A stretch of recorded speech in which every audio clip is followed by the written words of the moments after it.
Gloria a Dios. Segunda de los Corintios. Ministro del nuevo pacto. Es la segunda, hermano. Segunda de Corintios, capítulo 10.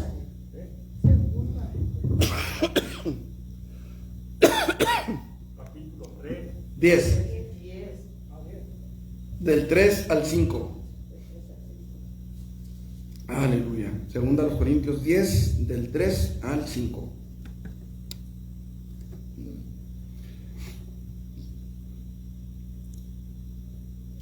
¿Lo tenemos?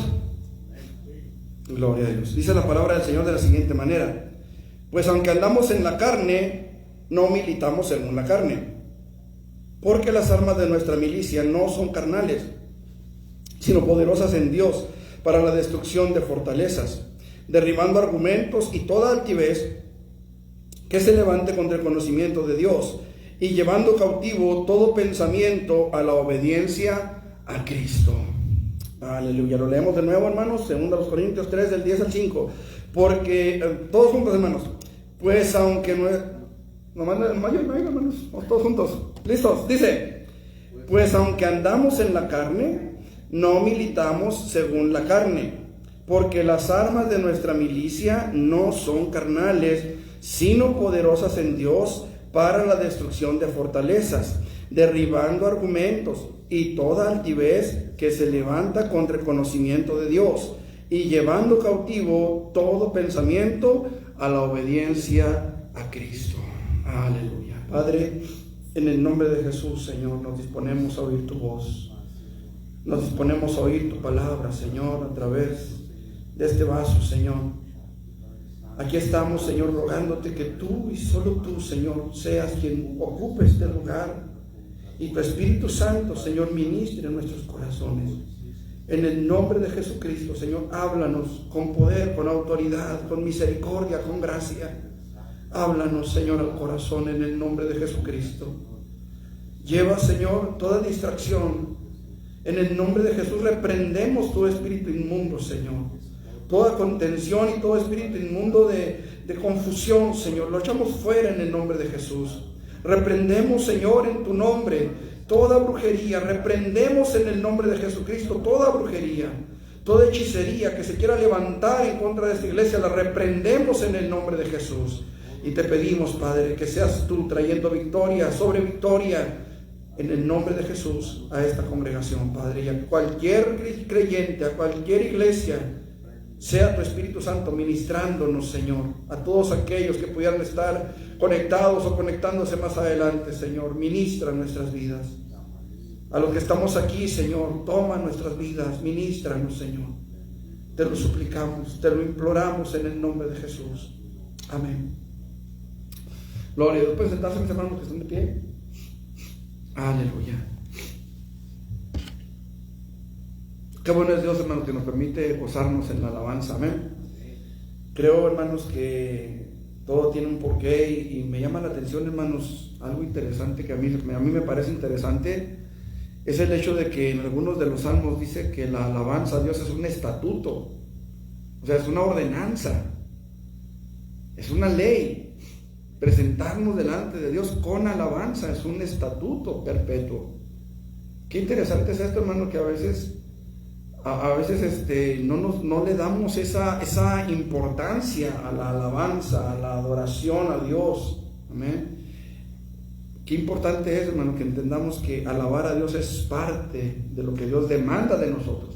Pero además, cuando hay una verdadera disposición de alabar a Dios, Dios se manifiesta, Dios se mueve en la alabanza, y somos bendecidos, somos edificados, nos gozamos. Amén. Y no es nada más que nuestro pie se nos haga así, va, como locos, sin saber ni qué, sino que verdaderamente podemos experimentar la presencia de nuestro Dios. Aleluya, bendito Dios. Bueno, pues vamos a la palabra, hermanos, ¿les parece? Gloria a Dios.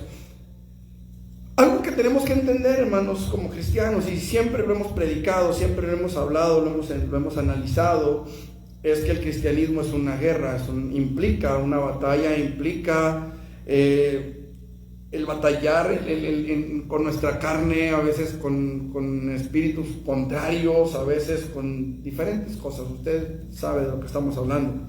Ser cristiano es mucho más que una simple religión, es mucho más que un simple cambio de pensamiento. Ser cristiano implica comunión con Dios, ser cristiano implica tener una relación perenne con Dios, es decir, permanente, ¿sí? Sin embargo, hermanos, también tenemos que entender que ser cristiano tiene ¿cómo quiero llamar?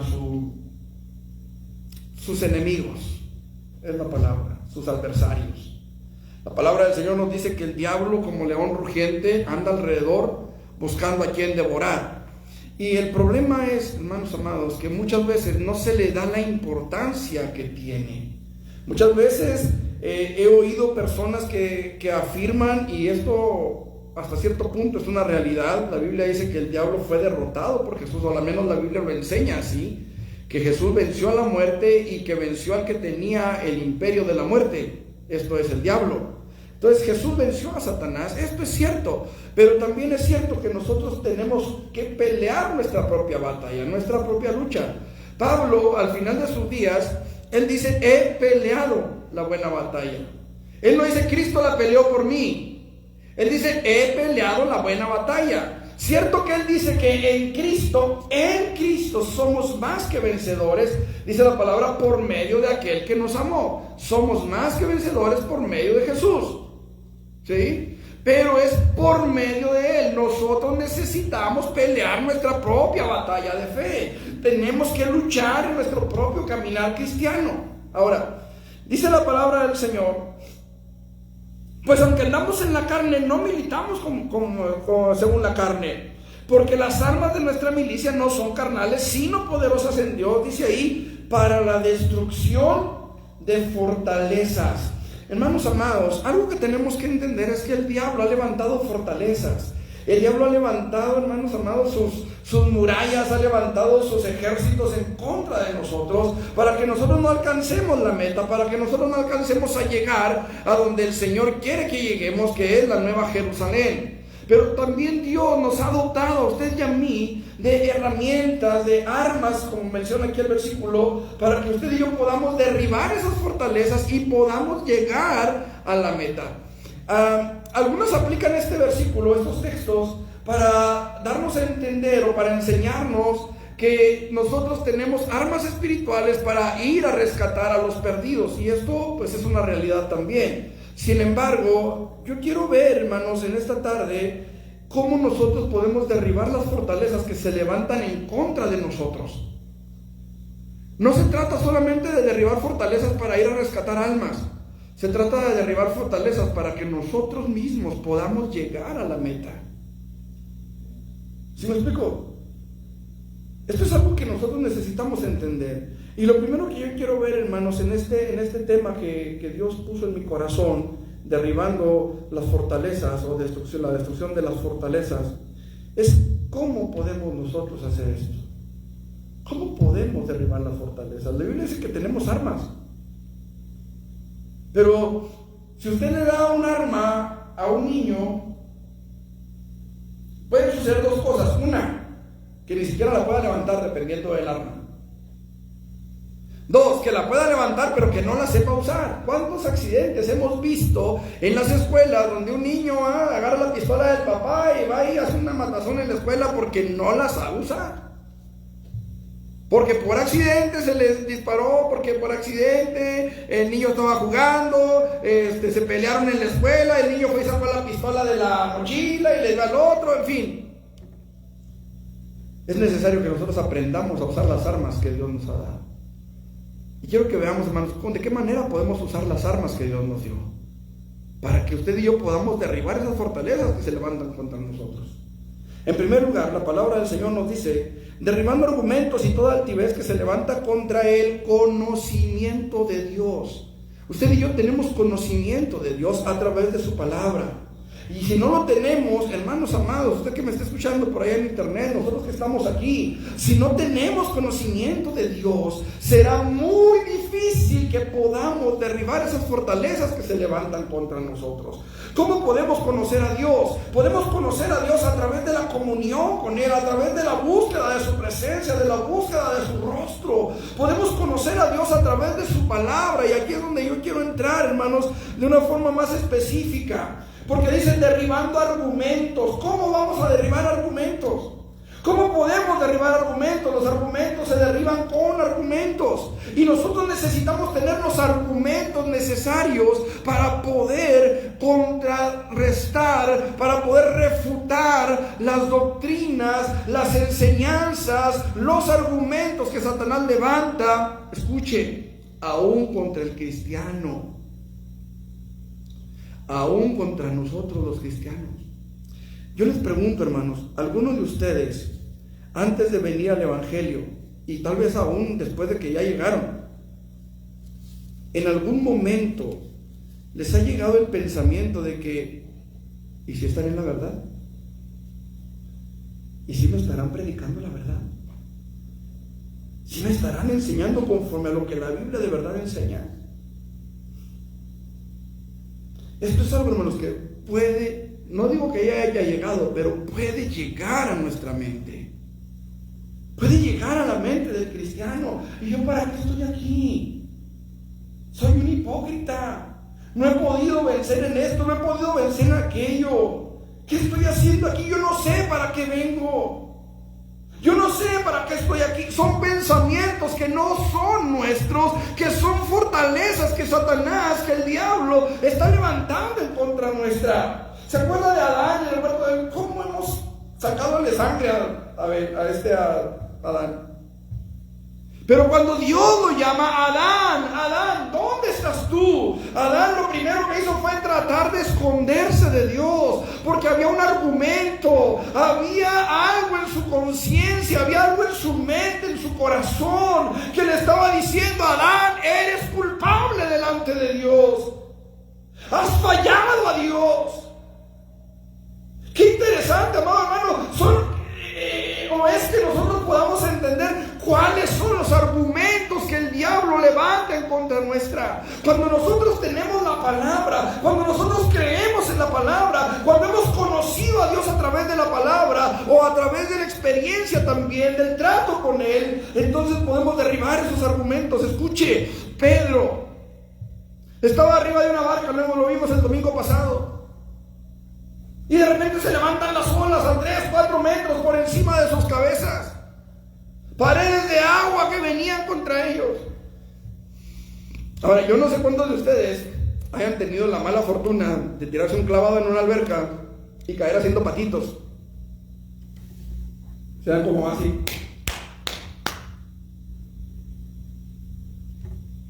Qué feo se siente. Hace muchos años, bueno, no tantos, pero hace algunos años, un primo y yo estuvimos en un equipo de natación aquí en la papelera de Chihuahua. Y cuando estábamos practicando clavados, me acuerdo mucho de una muchacha, se llamaba Carla, si mal no recuerdo. Me acuerdo mucho de ella porque se tiraba a los clavados, hermanos, y caía, que se hacían las olas así, donde caía haciendo patitos la pobre. Se levantaba con el pecho y las piernas rojas, salía de la alberca. Yo no sé cuántos les haya tocado que están en el mar y de repente una ola llega y los revienta. Imagínense una pared de 3, 4 metros que viene contra la barca y la golpea. Pero una palabra de Jesús hizo que Pedro se bajara de la barca en medio del mar y caminara sobre las aguas. ¿Se acuerda que lo vimos? La pregunta es, ¿por qué comenzó a hundirse? La Biblia no lo dice, hermanos, pero lo que yo creo, y tengo la libertad de creerlo, y usted tiene la libertad de creer lo que usted quiera, pero yo creo que Pedro ya venía caminando con Jesús. Ya no iba a donde estaba Jesús, ya venía con él. Y la razón que tengo para este argumento es que Pedro ya no tenía los ojos en Jesús.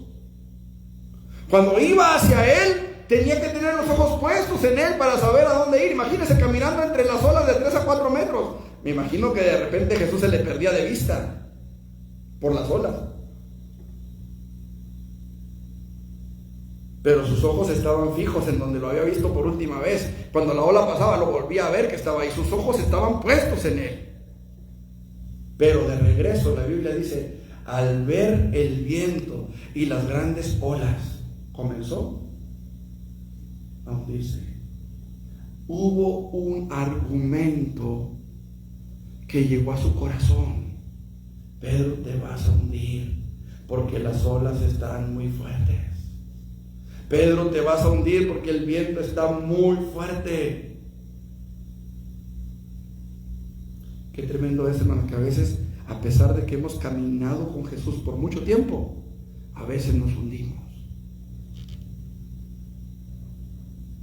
A veces nos hundimos porque se levantan esos argumentos, se levantan contra nosotros y nos impiden ver a Jesús, nos impiden ver lo que Él ya ha hecho en nuestras vidas, el tiempo que ya hemos caminado con Él, el tiempo que hemos tenido en comunión con Él. ¿Cuántas veces, hermanos, hemos pasado quizá, o habrá gente que ha pasado por esa situación, que a pesar del tiempo que tienen, han caído, han tropezado o hemos tropezado? Estamos orando por una persona que aquí, que trajeron la petición aquí. No voy a mencionar el nombre por respeto a él, pero ustedes saben a quién me refiero, que predicaba, que enseñaba, que estaba en una iglesia como líder. Y de repente ya no está. Y a lo mejor ni cuenta se dio cuando cayó, cuando se fue, cuando se deslizó, no sabemos. Pero son pensamientos que llegan a nuestras vidas. Y a veces esos pensamientos empiezan a llenar el corazón y empiezan a sacar lo bueno que ya tenemos en nosotros. Hay un experimento que se hace, a mí se me ocurrió una vez y ya después lo voy a hacer en un anuncio en la televisión, donde había aceite en un vaso y luego empiezan a echarle agua. ¿Qué pasa? Que el aceite se sale y el vaso se llena de agua. A veces nosotros estamos llenos de la presencia de Dios, llenos de su Espíritu Santo, pero somos nosotros mismos los que dejamos que nuestro corazón se vaya llenando. ¿Se acuerda de San Juditas? Bueno, no era ni tan santa, ¿verdad? Judas Iscariote, ¿se acuerda? Judas le dijo, Judas le dio, tomó el pan, lo mojó en el plato del Señor, y cuando hubo comido del bocado, dice la Biblia que Satanás entró en él. ¿Por qué entró en él? Su corazón no era recto delante de Dios, eso lo sabemos. Pero hay otro caso en la palabra, en el libro de los Hechos, en el capítulo 5, la Biblia habla de Ananías y Zafira. Usted conoce la historia y no voy a hablar del diezmo ni de las ofrendas. Pero usted conoce la historia. Ananías y Zafira prometen entregar una ofrenda al Señor. Pero cuando llega esa ofrenda, cuando llega ese dinero a sus manos, se les hizo mucho. Y sustrajeron del precio de esa ofrenda.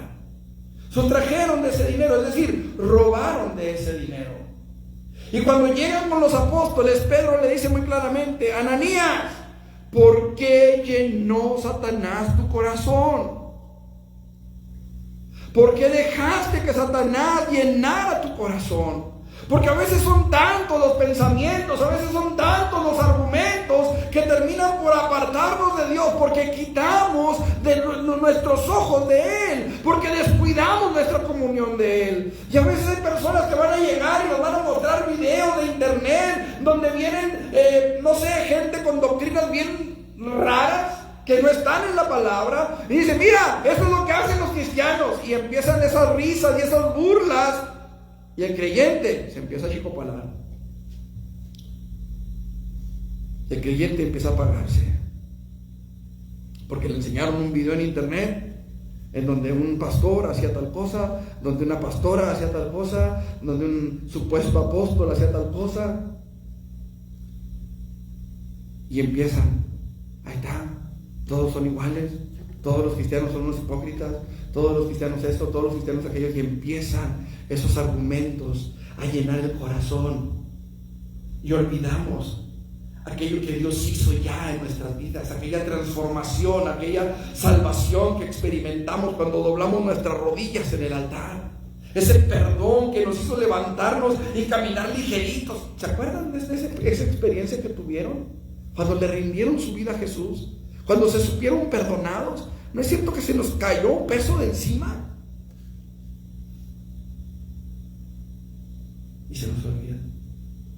No por nada, hermanos. El salmista dice en Salmo 103, no olvides ninguno de sus beneficios. No olvides ninguno de sus beneficios.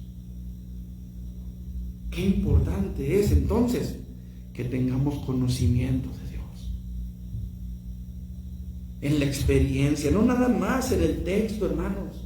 ¿Es importante la doctrina? Sí, lo voy a mencionar ahorita, es bien importante la doctrina. Pero qué importante también es la experiencia personal con Dios. El saber que el Dios en el que hemos creído no es un Dios de cartón. El saber que el Dios en el que hemos creído no es un Dios de piedra o de yeso. Que es un Dios vivo, verdadero, que extiende su mano sobre nosotros, que nos toca, que nos bendice, que nos deja sentir su presencia, que nos deja llenarnos de ella, que alimenta nuestro corazón, que escucha cuando oramos, que responde conforme a su voluntad, pero responde, que nunca se queda con los brazos cruzados. Ese es el Dios en el que hemos creído, hermanos. He preguntado esto 2 o 3 veces. Es una pregunta que a nosotros también nos hicieron en el Instituto Bíblico una vez. ¿De qué tamaño es su Dios? ¿De qué tamaño es su Dios? Hace algunos años me tocó trabajar en el mercado que está ahí en la Trías, entre la Trías y la Niño Ceres, el que se quemó. Estábamos ahí vendiendo pantalones, un amigo y yo. Y de repente pasó una señora, una anciana, que traía un crucifijo, no sé si era de plomo o de qué era, porque estaba así grandote, así le llevaba casi hasta el ombligo. Y estaba así grandote, y la pobre señora iba así caminando con el crucifijo, porque apenas si lo podía. Y a lo mejor mucha gente diría, wow, qué Cristo tan grande. Porque así les dicen, ¿verdad? Los crucifijos les dicen los Cristos. El Cristo que está ahí en la pared. Yo no sé de qué tamaño es el suyo. Y si lo trae en el cuello o si lo trae en el corazón. Porque hay mucha diferencia. Mucha diferencia. La pregunta es de qué tamaño es nuestro Dios. Dice la palabra, nuestro Dios está en los cielos. La tierra es el estrado de sus pies. Todo lo que quiso ha hecho. Y no hay nadie que le pregunte por qué. No hay nadie que le diga cómo. Ese es el Dios en el que creemos, hermano. Así que cuando vengan esos pensamientos a su corazón, apártate, no tienes que estar aquí. ¿A qué vienes? No sirve de nada que vengas. Repréndanos en el nombre de Jesucristo. Usted conoce a un Dios poderoso que le ha perdonado y que está transformando su vida. Y que usted mismo ha podido ver diferencias en su comportamiento, diferencias en su hablar, diferencias en su caminar, diferencias que usted puede ver, que usted puede experimentar. Las armas de nuestra milicia no son carnales, sino poderosas en Dios, para derribar esas fortalezas que se levantan en contra del conocimiento de Dios. En segundo lugar, podemos derribar esas fortalezas que se levantan contra el cristiano. Dice la palabra del Señor, derribando argumentos y todavía. Aquí es donde quiero entrar a la palabra, a la doctrina. ¿Cómo vamos a derribar argumentos si no tenemos argumentos? No sé si me estoy explicando. Hay muchos argumentos que se van a levantar. Un argumento es una idea que se expresa, que se dice, que se verbaliza. Y van a venir muchas doctrinas, hermanos, que van a llegar a la vida del creyente. ¿Han leído el libro o han visto la película que se llama El progreso del peregrino? ¿No? A lo mejor un día, un sabadito que tengamos la reunión de varones, la ponemos. Sí sería bueno que la viéramos. Y invitamos a las hermanas también para que se vengan a verla y compramos un chorro de chicharrones para que se vea la película.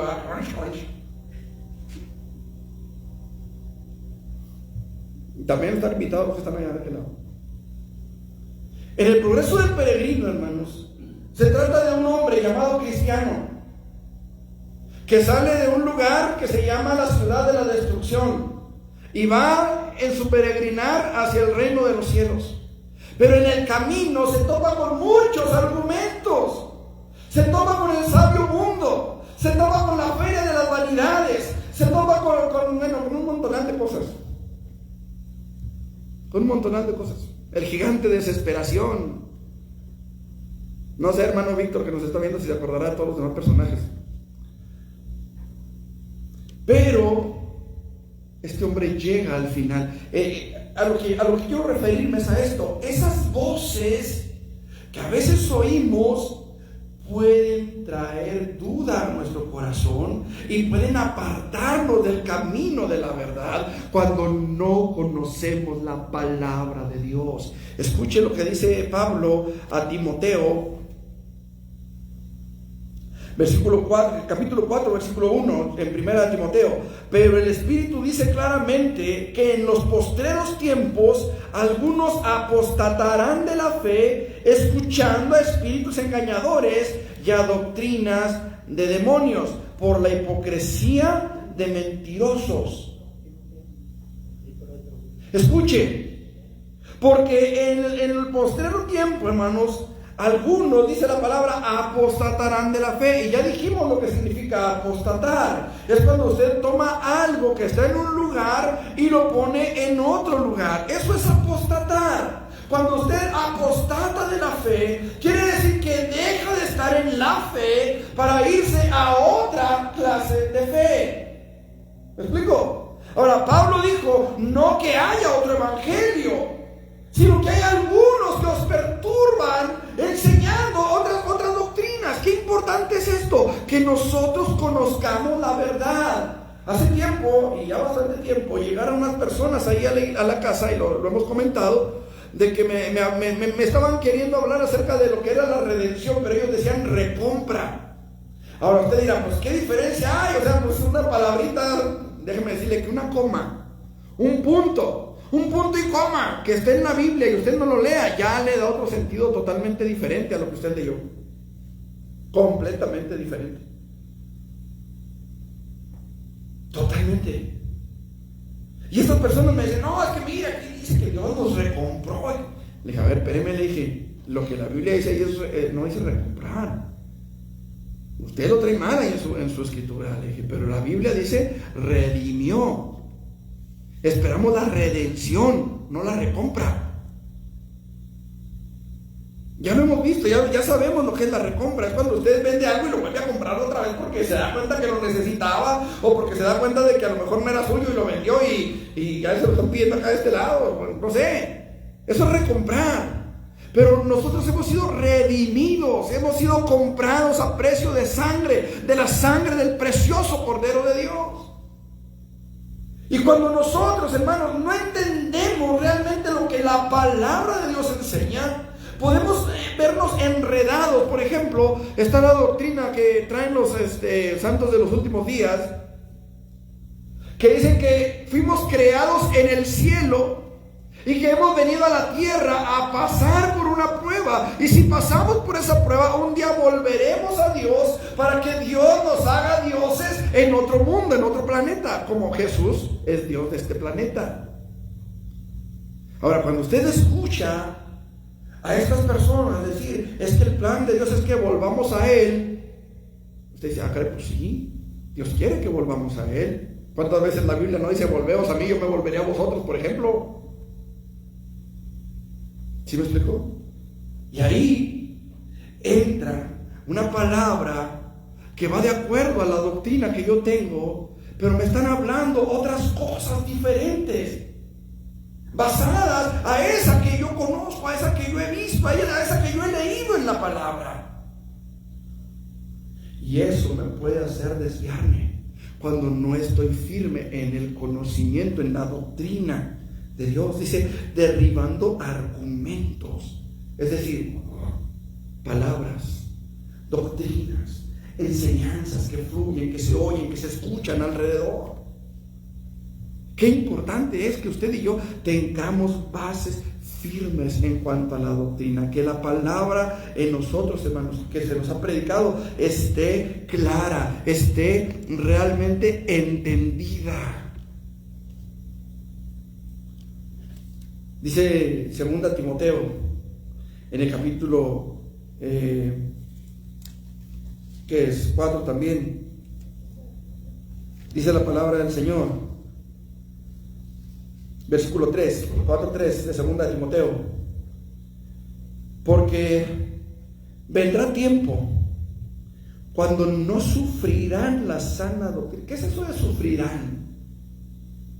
¿Es un sufrimiento para usted la sana doctrina? Viene aquí, ay, me están predicando la verdad.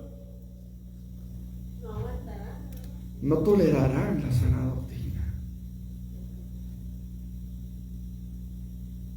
Qué terrible es, hermano, que hay gente que no tolera la doctrina, que no vienen a la escuela dominical porque no toleran la doctrina, la enseñanza.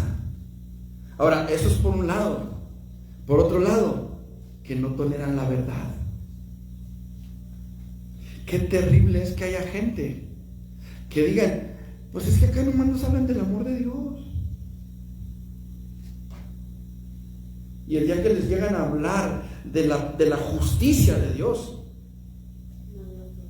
choca con lo que les han predicado. Porque déjeme decirle a usted que está en internet y a los que estamos aquí, ¿Dios es un Dios de amor? Sí, Dios es amor. El que no ama no ha conocido a Dios, porque Dios es amor. Pero también la palabra del Señor dice que el trono de Dios está cimentado en la justicia, y que Dios no va a tener por inocente al culpable, de ninguna manera. Dios no va a tener por inocente al culpable, ni por culpable al inocente tampoco. Dios es un Dios justo. Pero a veces solamente queremos que nos digan, Dios te va a prosperar, Dios te va a bendecir, Dios te ama, Cristo murió por tus pecados. Eso es cierto. Pero necesitamos ver la otra cara también. Evangelio significa buenas noticias. Traigo buenas nuevas de salvación. Así se interpreta evangelio. Pero ¿de qué me sirve el evangelio cuando no entiendo por qué necesito el evangelio? ¿Por qué necesito esas buenas noticias? Si llegara un médico por esa puerta y nos dijera, ustedes están sanos de, no sé, X enfermedad. Siempre hemos estado sanos de, no sé, SIDA. ¿Cuál es la buena noticia? Pero si alguno de nosotros estuviera enfermo de SIDA, de cirrosis, de algo, y entrara el médico con unos análisis en las manos y nos dijera, oiga, usted ha sido completamente sanado. Esa es una buena noticia. Esa es una noticia que surte efecto en nosotros. Esa es una noticia que nos alegra, que nos gozamos en ella. ¿Por qué? Porque sabíamos que estábamos enfermos, a lo mejor de cáncer, a lo mejor de otra cosa. Pero llega el médico y nos dice, ¿sabe qué? Estos análisis me dicen que tengo que hacerle otros porque salieron totalmente limpios y usted ya estaba para morirse.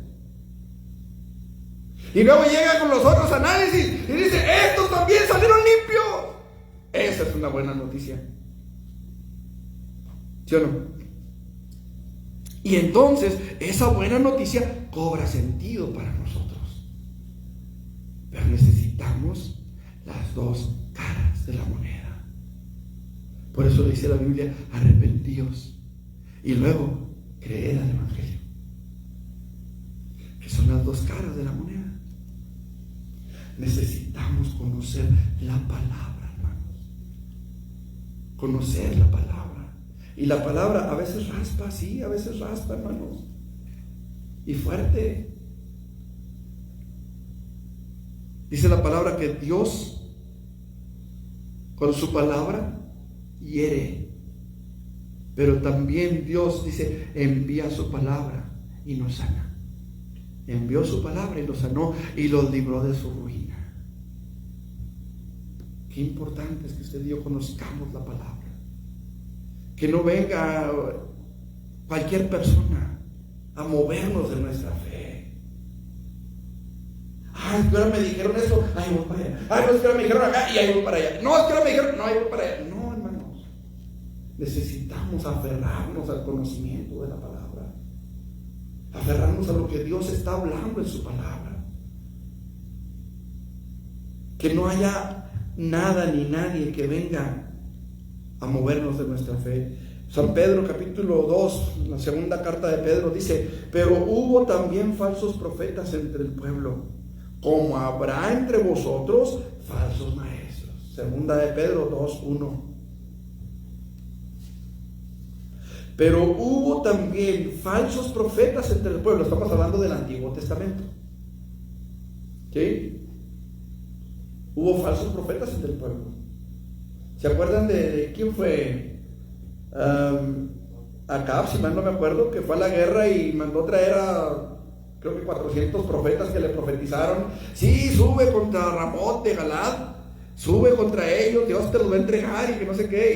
Y ¿quién fue? Josafat, que le dijo: no hay uno que le preguntemos a Jehová.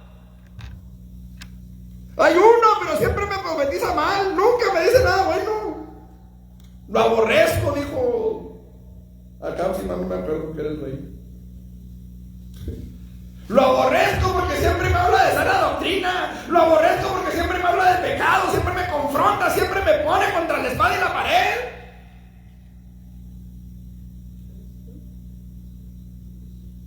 Y viene el profeta, ¿verdad? Y le dice: no, sube, Dios te lo va a entregar. Yo pienso, porque la Biblia no me da así el mensaje escrito, así como que no me da la intención así de, al menos no en español, pero yo siento que hubo sarcasmo en esa profecía, porque Acab le dice a Josafat: ya ves, te dije que siempre me profetiza puro mal. Y entonces le da la verdadera profecía y le dice que Dios había enviado un espíritu de mentira sobre los profetas. Incluso uno de ellos que se había hecho unos cuernos, ¿no?, de becerro, no sé qué, se había hecho unos cuernos de fierro para, con esto vas a cornear a los amonitos, no sé quiénes. A veces hay gente que hace cada circo, hermanos, y jala, porque no hay doctrina.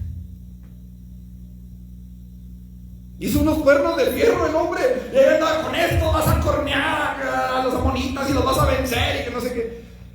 No se imagínense que van a la guerra y el rey se lleva esos cuernos para cornear al otro rey. Si así lo mataron.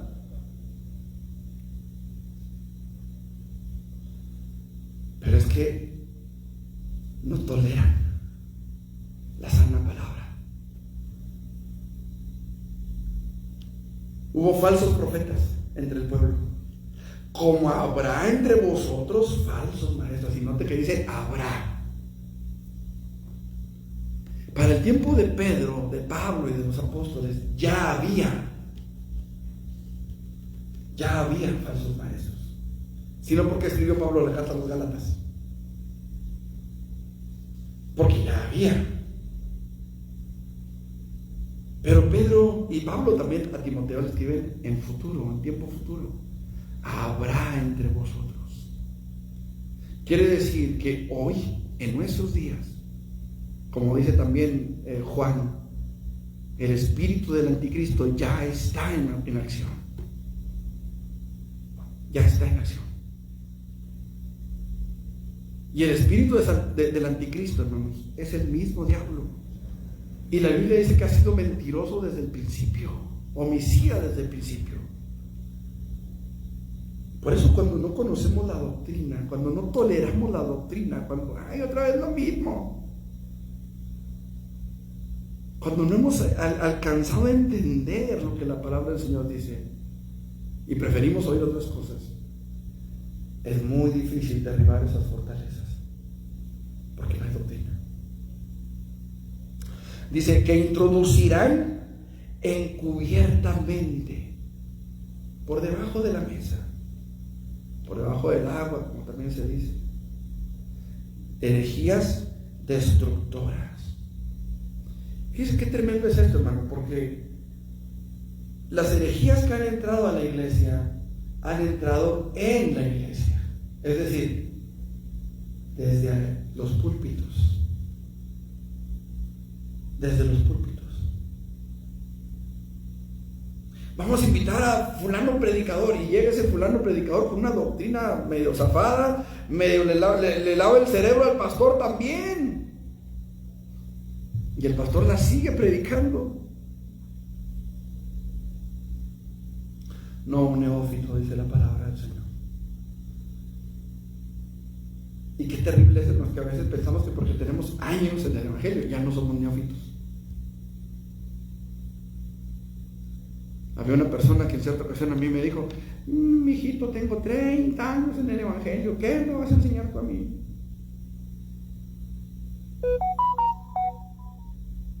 Sucede, pasan años a veces, años, y no logramos entender.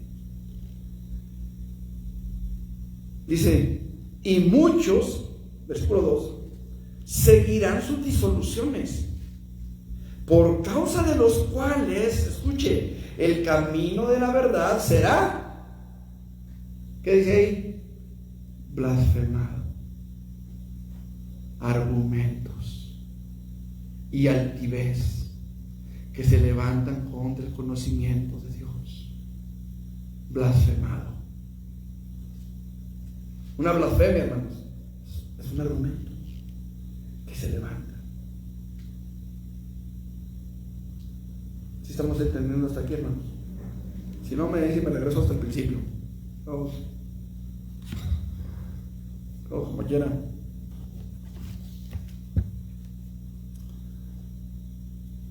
En tercer lugar, hermanos,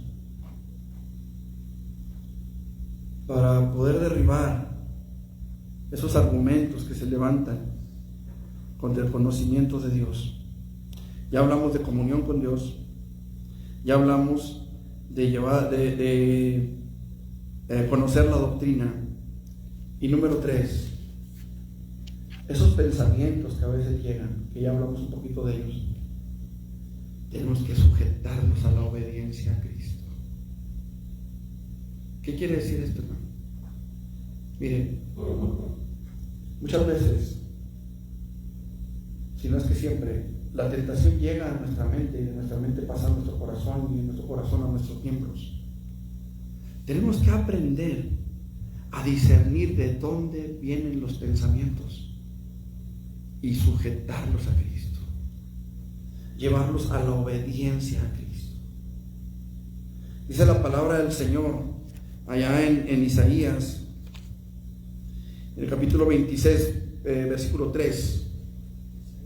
Dice, tú guardarás en completa paz a aquel cuyo pensamiento en ti persevera, porque en ti ha confiado.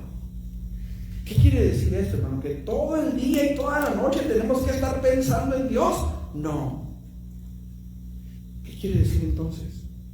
Que cuando ese pensamiento llega a nuestra mente, tenemos que reprenderlo.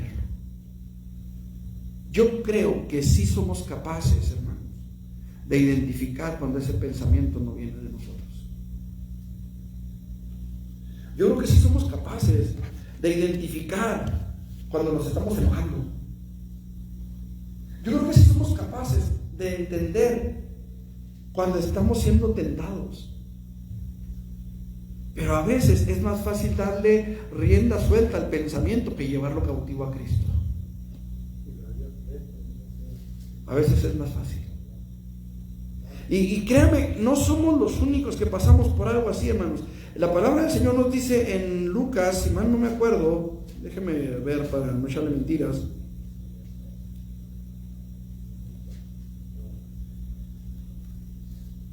Déjeme ver si es aquí en Lucas. Sí. Lucas 4.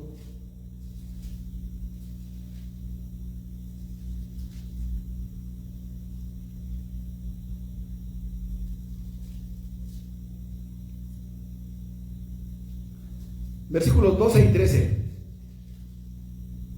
¿Versículo qué? 12 y 13. Dice, respondiendo Jesús le dijo, dicho está, no tentarás al Señor tu Dios.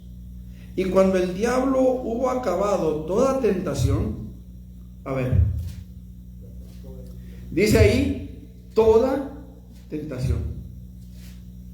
¿Sí? Ok.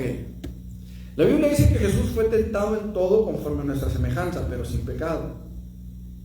Pero dice, en todo conforme a nuestra semejanza. ¿Sí? Aquí se mencionan solamente 3 cosas. ¿Sí se ha fijado?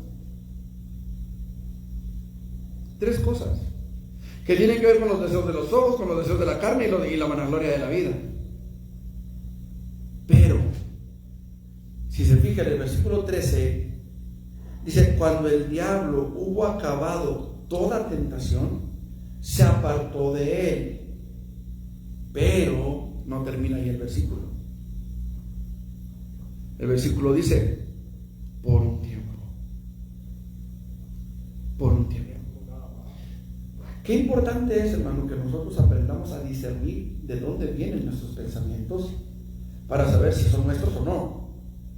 Para que podamos reprenderlos y echarlos fuera y sujetar nuestra mente al Señor Jesucristo. Porque esos pensamientos que llegan, tanto puede ser una tentación como para pecar, como puede ser una tentación para apartarnos del camino, como puede ser un ataque directo contra la fe, contra la doctrina, para sacarnos del camino.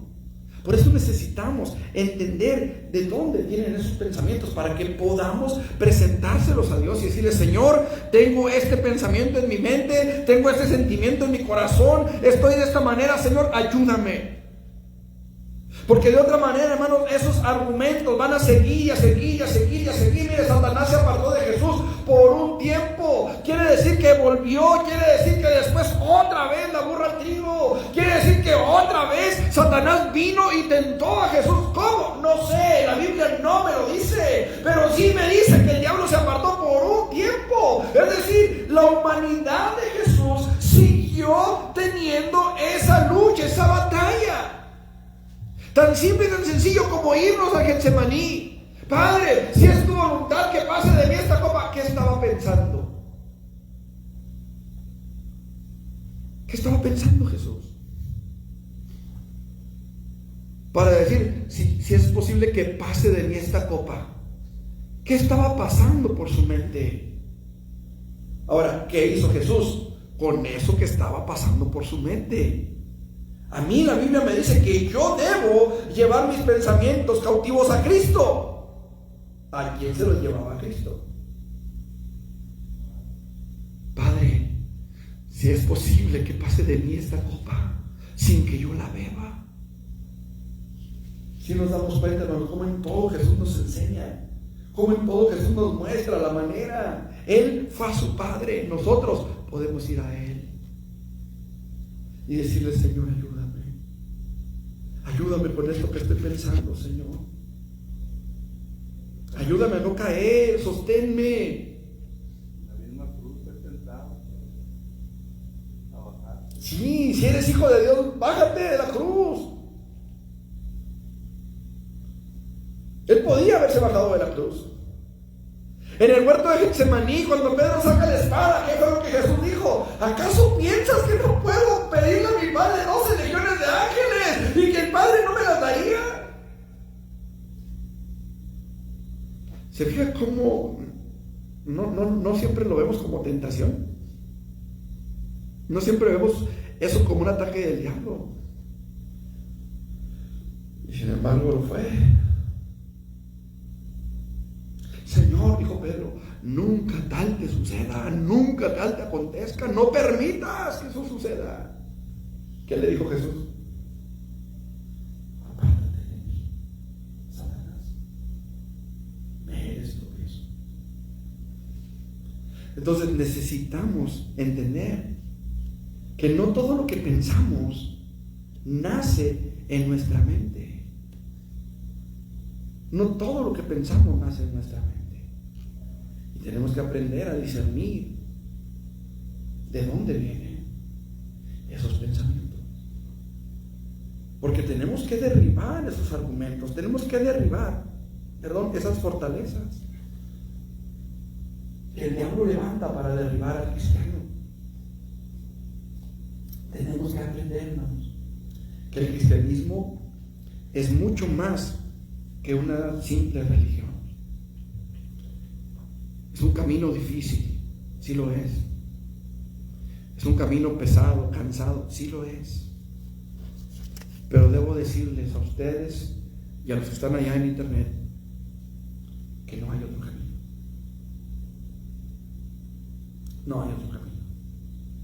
Hay caminos que al hombre le parecen derechos, pero su fin son caminos de muerte. Por eso necesitamos conocer a Dios, tener comunión con Él, conocer su palabra, saber qué es lo que Dios está hablando, qué es lo que está queriéndonos decir, y aprender a discernir de dónde vienen los pensamientos que tenemos. Esos pensamientos de no, ay, paga y no, ay, está haciendo esto, y tenemos que aprender de dónde viene y aprender a luchar con sabiduría, porque las armas de nuestra milicia no son carnales, sino poderosas en Dios para destrucción de fortalezas. Póngase sobre sus pies, hermano. Vamos a orar. Si quieren venir al altar, pueden hacerlo también. Dios eterno, en el nombre de Jesús, en esta noche te doy gracias, Señor. He predicado lo que tú pusiste en mi corazón esta noche, Señor. Y te doy gracias, Padre, porque yo sé que fuiste tú quien puso este mensaje en mi corazón esta tarde. Gracias te doy, Señor. Gracias porque has hablado a nuestras vidas y has hablado a todos aquellos que tengan oídos para oír. En el nombre de Jesucristo, Señor, pongo esta palabra en tus manos y en tus nombres, Señor, en el nombre de Jesucristo, deposito esta palabra, Señor, en el corazón de aquellos que la oyeron o de aquellos que la oirán después, Señor, para que tu nombre sea glorificado, Señor, y podamos derribar esas fortalezas que el enemigo a veces levanta en contra de nuestro caminar cristiano.